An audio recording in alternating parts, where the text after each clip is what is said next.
Hello everyone and welcome to my video. I am Theology Brain, and in this video I'm going to be doing a shortened summary, the revised edition, and I tried to make the concepts a little more um, easier to picture and just even for myself better to understand. So I hope you guys enjoy this video, and this is my work, which I entitle here as the ontological account of God and the first theory of nothingness.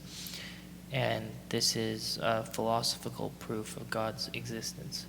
So let's get started with the first slide.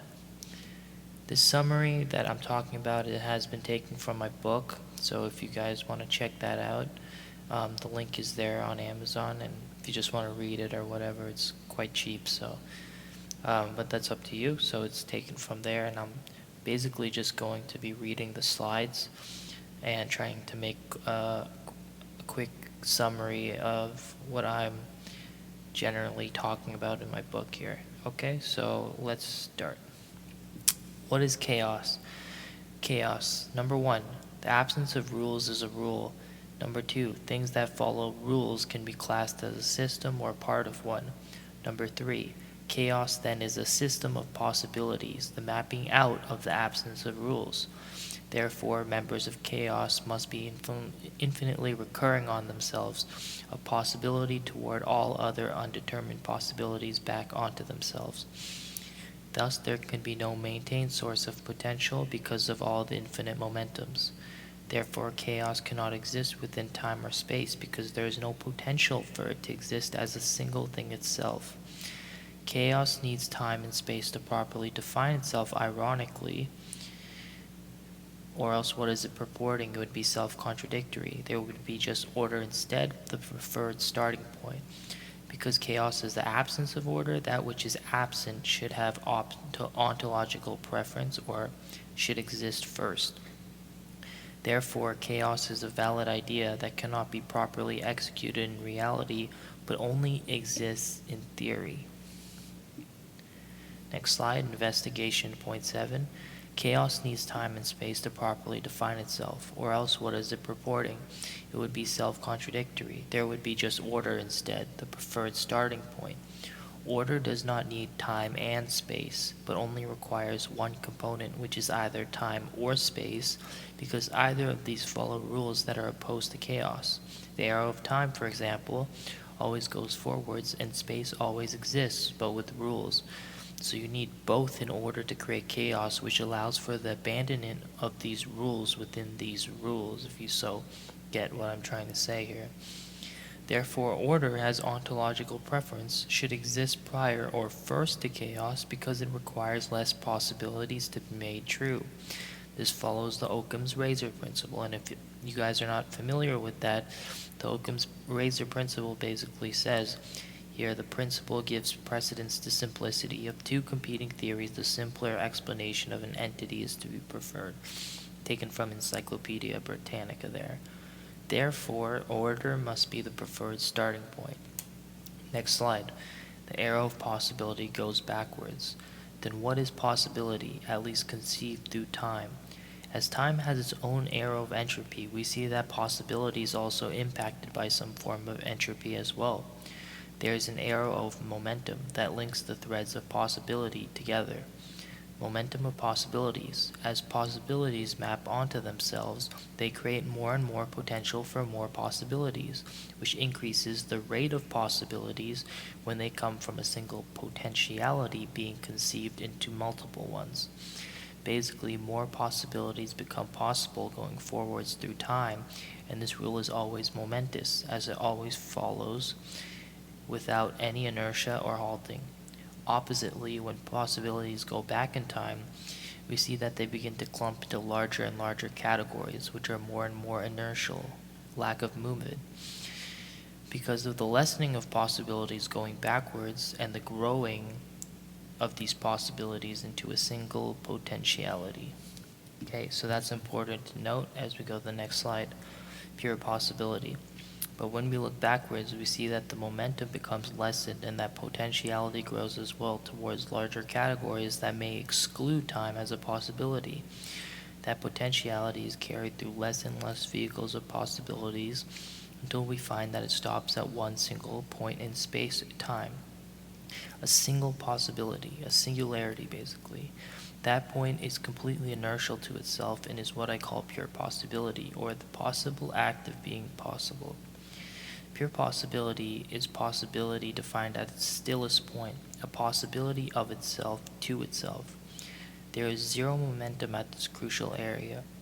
But now the question then arises, what caused pure possibility to realize other possibilities other than itself? And this, I believe, is an important question with metaphysical implications. First, pure possibility is inertial, it doesn't move. Second, it would be illogical to exclude pure possibility as a possibility, since some possibilities must have been met prior to the possibilities in themselves, and this is the first possible possibility of all. Therefore, it is always a possible state within logic. So therefore, it must exist a priori, or exist as a definition to itself to other possibilities. Furthermore, the momentum of possibilities that we discussed earlier does not and cannot stop, therefore meaning that it must have originated from pure possibility if there was an origin at all. And that's just using process of elimination there. So the next slide, pure possibility continued. Furthermore, to say that something other than pure possibility has existed is to betray Occam's razor principle. Why should the backward momentum of possibilities be stopped from its natural gradual resting point by something that interferes with this for reason A? What is reason A, and why is it not inertial if it must be a possibility in itself? Because that's what we're looking for as the first thing possible, is a possibility in itself. If it's a not inertial, that doesn't make sense, it's a contradiction. A possible state of being possible. This pure possibility is the only starting point of the momentum for possibility, and it needs to be inertial. Otherwise, another possibility would have to come before itself, as any actualization which comes from a momentous force must have been the product of a possibility rendered before itself as a possibility to a potentiality, and hence can never be a first possibility. Therefore, pure possibility is a metaphysical concept that must exist first. Okay, and moving to the next slide, just the investigation here, and we're going to be taking a deeper look into what I'm saying. So abstract law 1, the only thing that can exist other than itself, if it is only by itself, is the negation of itself. So let's see if it's possible to find the correct conditions for this negation. We know that about pure possibility, that number 1, it is inertial. Number 2, it is moving towards possibility as a possibility of itself. The negation then must fulfill these conditions. Number 1, it is moving towards an infinite limit. Number 2, it is complete in itself, moving away from possibility, not towards, but away as a possibility to itself. So that is the opposite, the negation of what we saw as pure possibility. And it's possible because we just found it, the terms for it right here. So the negation, which what I will call figure B, posits a crucial important question in understanding this problem. What is its nature? It seems that figure B is moving all the time infinitely, and therefore is opposite to the non-negation figure A. But if we look closely, we can find that something complete in itself is actually a paradox. Okay, so paradox of itself. The complete in itself, figure B, is a paradox. This is because the condition that figure B must be completed is true, but in actuality, the condition that figure B is not completed when thought in that way must also be true due to the nature of infinity, having x numbers that can be added to it at all times. Therefore, there is no valid sense of completion in this way. Therefore, it contradicts itself at all instances because of two mutually exclusive perspectives, or two perspectives that are right but can live with each other. What this means is that two opposing ideas of something can be true at the same time, which leaves that something as being contradictory and therefore never completed and never completely true because of these two conditions that are opposite and working together at the same time. So this actually makes the complete in itself inertial, and unable to influence any system other than its own, because it's continually influencing its own system in a contradictory manner, so that its potential is always kept within itself, within infinity, in order to make sense of itself in two views that are not compatible with each other but are always true to the same definition. Because of this trapping of its potential, there's no way that it can come out of non-order to produce something of order out of its own system, which needs to influence pure possibility to begin itself. And these are just some analytic observations about the nature of the complete in itself and infinity. If you want to pause and check that out, then you can. So what is possible?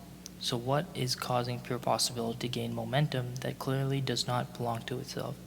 The only other option is that there is something that exists outside the domains of existence itself.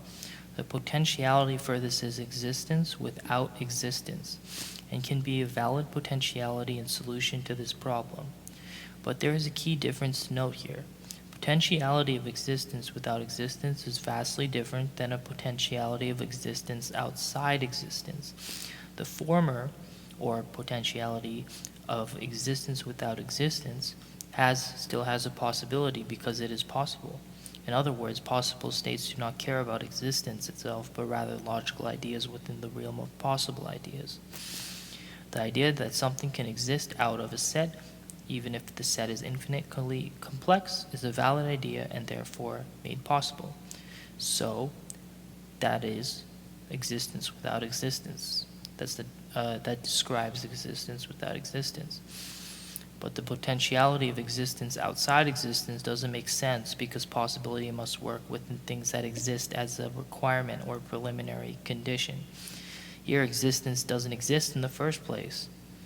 So how can it exist? Or here, existence doesn't exist, so how can it exist in the first place? It's contradictory and doesn't make sense. So can't be an option to this. Okay, so we know now that that is the only thing that has power and can influence any system, because we just used the process of elimination on the rest of them. So God in the big picture. So what is the nature of a potentiality without existence? First, it would have to be completely whole as a preliminary condition to itself, or as a requirement of itself, because it lies outside of the realms of all existence.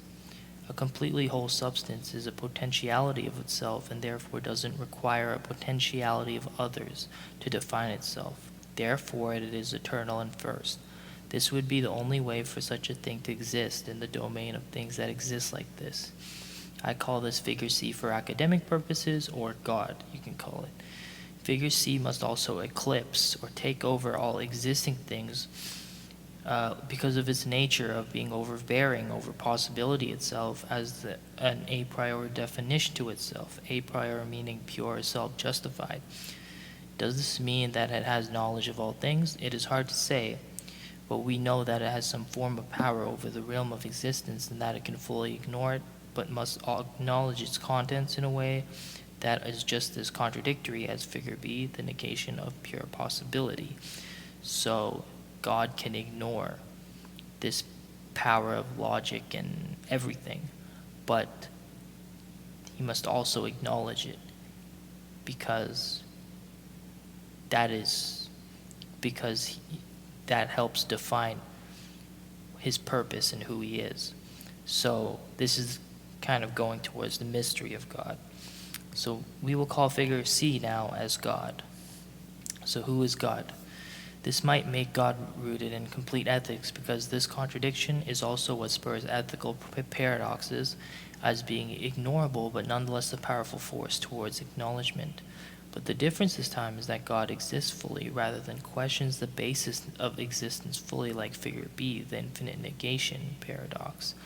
In this way, God's existence is in an absurd relation with itself, but within a maximizing drive towards existence itself, rather than an existence rooted in time. So that's an important part to note. Instead of an existence rooted in time, God is going towards existence itself. So where the latter, existence rooted in time, divides the contents so that nothing can become fully whole, God is fully whole before even realization, existence, or a priori conceptualization's logical form, which they make up the other set of existing things. So God exists before logic. Okay, and that is the end of this presentation. I hope you guys enjoyed it and found it interesting. And if you have any questions or anything you want to say, you can always just leave a comment down below. And this won't be the last of my videos on this topic or other topics, as I will be trying to explore more subjects and things that can be taken down in a philosophical and theological manner, and I'll try to shed as much light as I can on those and other problems as well. So thanks guys for listening. If you want to subscribe or like the video or anything like that, that would be very appreciated. And have a great day. God bless.